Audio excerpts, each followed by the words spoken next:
Hello friends, की video में मैं अपनी बेटी के प्ले स्कूल में जो सिलेबस था उसके बारे में बताने जा रही हूँ। इससे उन पेरेंट्स को जो अपने बच्चों को प्ले स्कूल में नहीं भेज पा रहे हैं उनको थोड़ी हेल्प जरूर मिलेगी। अगर आपको ये वीडियो यूजफुल लगती है तो मुझे कमेंट बॉक्स में लिखकर जरूर बताइएगा।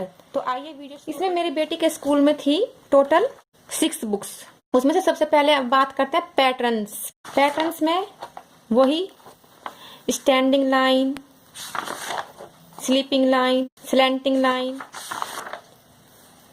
स्लैंटिंग लाइन दो तरह की होती है, एक लेफ्ट साइड वाला और एक राइट साइड वाला।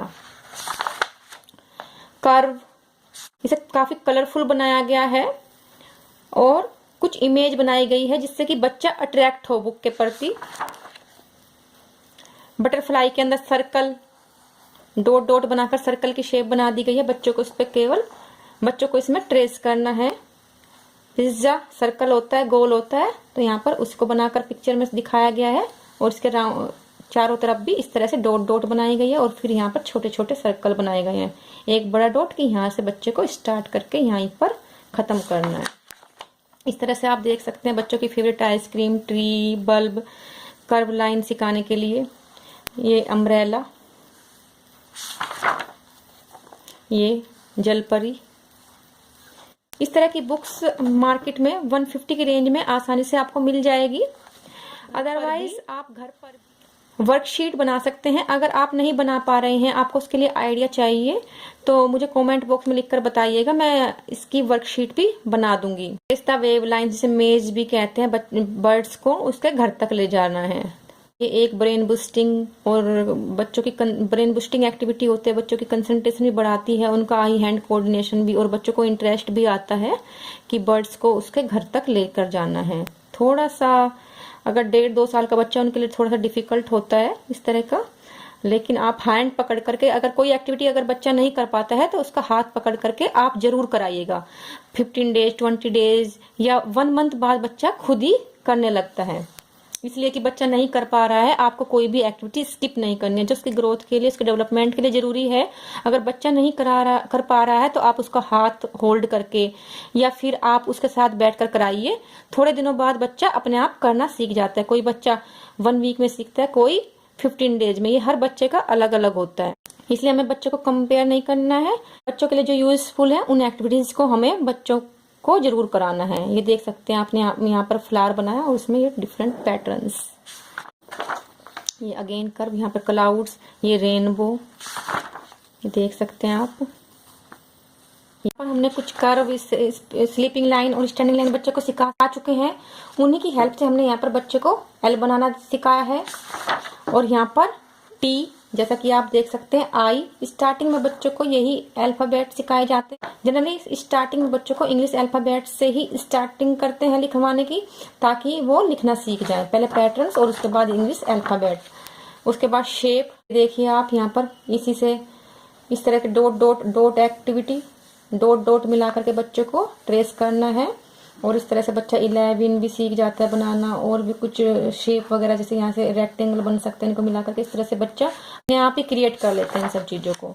ये देखिए बोट और कुछ क्लाउड्स, ये पैटर्न्स आगे, और यहाँ पर कुछ इमेज जैसे बॉल हो गई, फ्लावर हो गया, और ये आपका क्रिसमस ट्री। इसके बाद आती है हमारी नेक्स्ट है नंबर्स बुक। इसके लिए आपको इस तरह की बुक ले सकते हैं जिसमें इस तरह से इमेजेस बनी हुई हो, जैसे फिंगर से शो किया हुआ है, और एक इमेज भी बनी हुई है और नंबर्स को थोड़ा बड़ा करके दिखाया गया है। नंबर सिखाना बच्चों को बहुत ही आसान होता है, क्योंकि आप उसे टॉफी देते हैं, कोई भी सामान देते हैं, और जनरली हम जब स्टेज चढ़ते हैं तो 1 2 3 4 बोलते रहते हैं। बच्चा जनरली इस तरह से सीख जाता है। लेकिन मेरी बेटी को मैंने बहुत सारी एक्टिविटीज़ कराई नंबर सिखाने के लिए, लेकिन जो मेरे लिए सबसे यूजफुल रही वो रही फ्लैश कार्ड। मैंने जब फ्लैश कार्ड बनाए उससे मेरी बेटी ने बहुत ही आसानी से काउंटिंग सीख ली।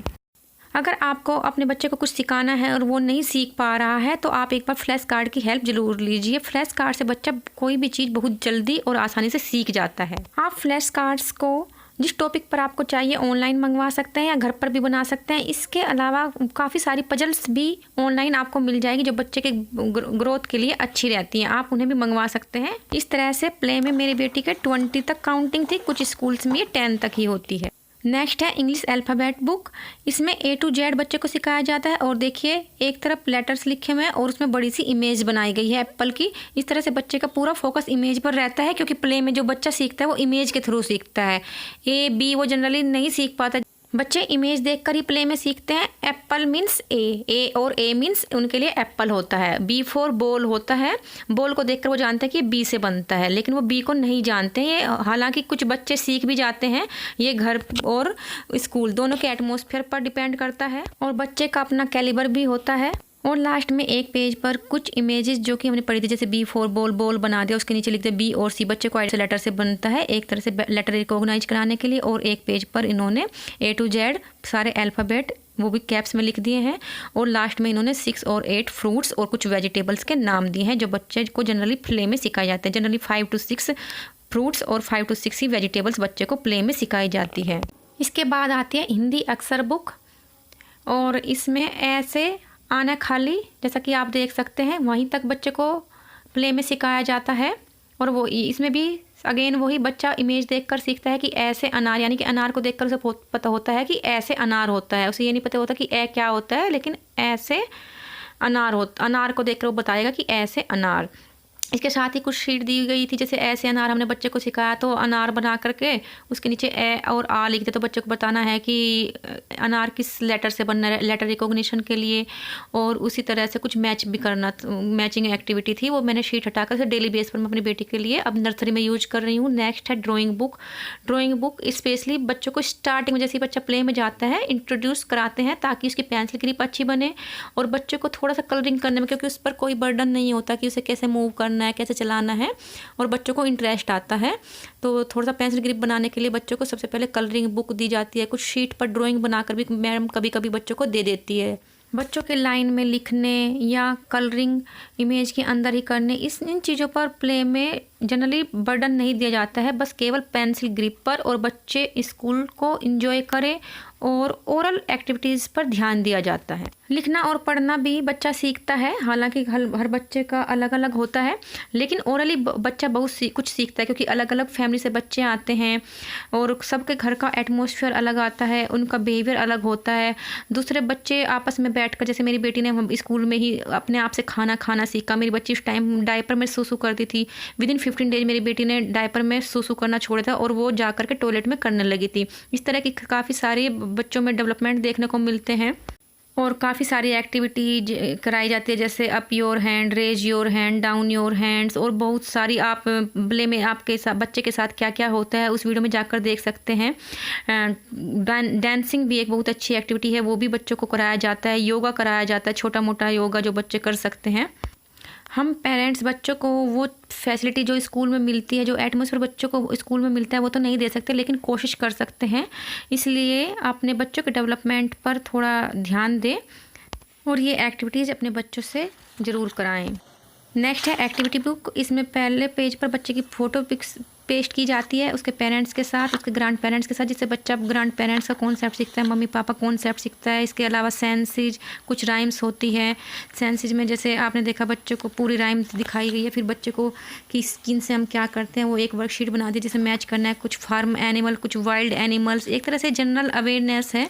फिश राइम्स, इसमें 1 to 10 तक काउंटिंग सिखाई गई है। वाटर एनिमल्स, इसमें शेडो मैचिंग सिखाई गई है। और इसमें मॉर्निंग रूटीन कि हम पहले उठते हैं, उसके बाद ब्रश करते हैं, इस तरह से बच्चे को सीक्वेंस बताया गया है कोई भी एक्टिविटीज करने का। इससे बच्चे की क्रिएटिविटी और लॉजिकल रीजनिंग बढ़ती है।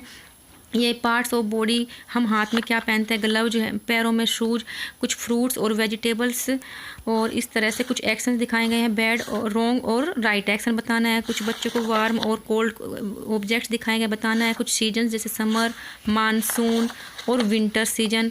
समर्स में हम क्या यूज करते हैं, विंटर्स में, इस तरह से एक वर्कशीट बना दिया। और लास्ट में डॉट टू डॉट एक्टिविटी, जिसे मिलाकर बच्चे को कुछ इमेज बना। इस तरह से ये था मेरी बेटी का प्ले स्कूल का सिलेबस। अगर आपको इससे कोई हेल्प मिली हो तो आप मुझे कमेंट बॉक्स में लिख कर ज़रूर बताइएगा। ये प्ले क्लास का जितना भी सिलेबस है आप घर पर आसानी से फ़न वे में ही बच्चे को करा सकते हैं। इसके लिए डिफरेंट वीडियोस आप मेरे चैनल पर देख सकते हैं।